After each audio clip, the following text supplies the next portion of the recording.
We did a lot of business trips, mostly Panama, Costa Rica, Honduras. But we moved back, and I kind of wasn't really sure what I was going to do. I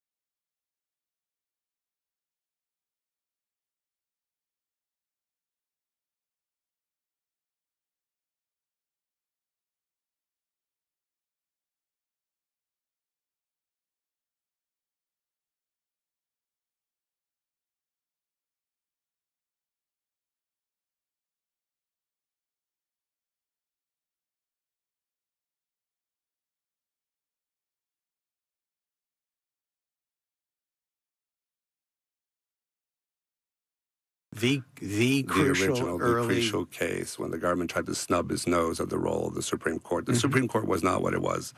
It's not as powerful or established an institution as it is today. You had FDR who tried to pack the court.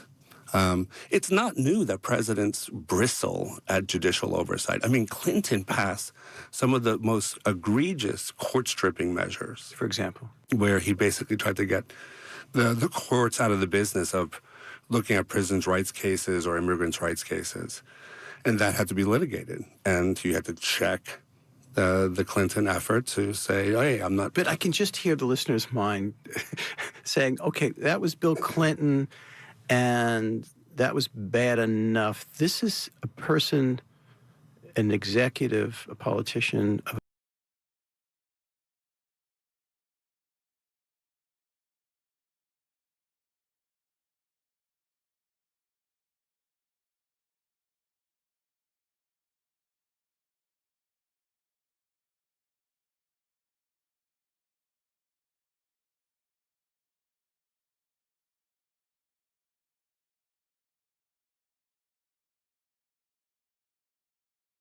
law.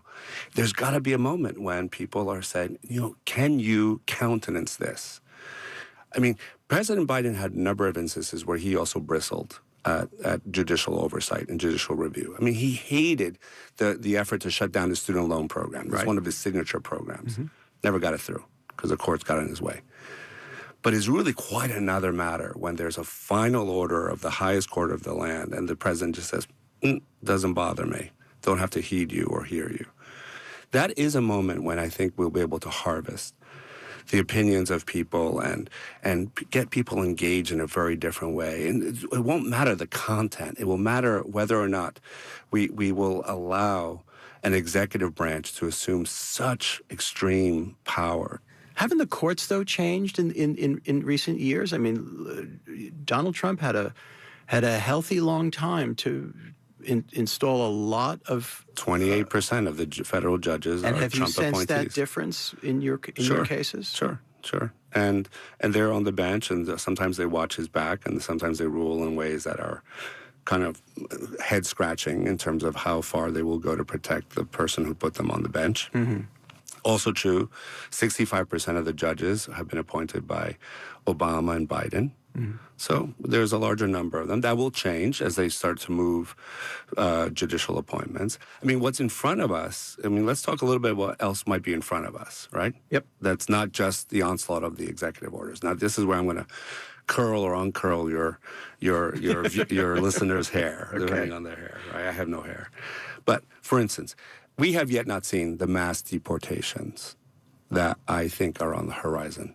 When they start revving up that machinery, that's going to be massive, right? So that's number one. I think the deportations is something to watch out for. Have you looked at the polls on how people favor deportation?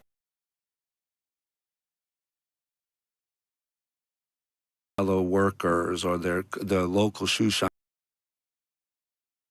getting ripped up, and that U.S. citizen kids are put in then kind of family protective services as a result of it. When they start seeing, because what they ran on was saying we're going to get rid of the criminals. Well, that's clearly not what they're doing already. But when they really ramp up and they start grabbing all these individuals who are part of the social fabric, I think we'll harvest that. Now, we've already seen ICE scoop up U.S. citizens and immigrants not convicted of crimes. What's the legal path to protect people in schools, in churches, daycare centers from the threat of deportation? Well, there are sanctuary city laws and sanctuary jurisdiction laws that are in effect. Which are and the that can be source of defended. contempt for the Republican Party. Yeah, and they can be defended. And it's important that, like, for instance, the litigation they're bringing against the city of Chicago, we think is really far afield. They cannot use the power of the purse in pulling money from roads and hospitals Right. and schools to pressure them on immigration. And that's got to be challenged in court. The governors and the state attorneys general, especially in the blue states, have enormous power to put up roadblocks. I mean, for instance, one of the things that the Trump Or that you administration... find that they're feeling their sense of authority, or are they backing off? I think some of the governors are beginning to find their sense of authority in Colorado, in New Mexico. How about New York? In New York, we're working on it. You're not confident of Governor Hochul? Well, I think the governor's really working with us. Yeah. I think the mayor is a bit more complicated on the immigrants' rights issue. Eric Adams in New York? I think it's complicated. Complicated is a euphemism for what? For not what we like For it not to standing be. up. Not what we want it to be.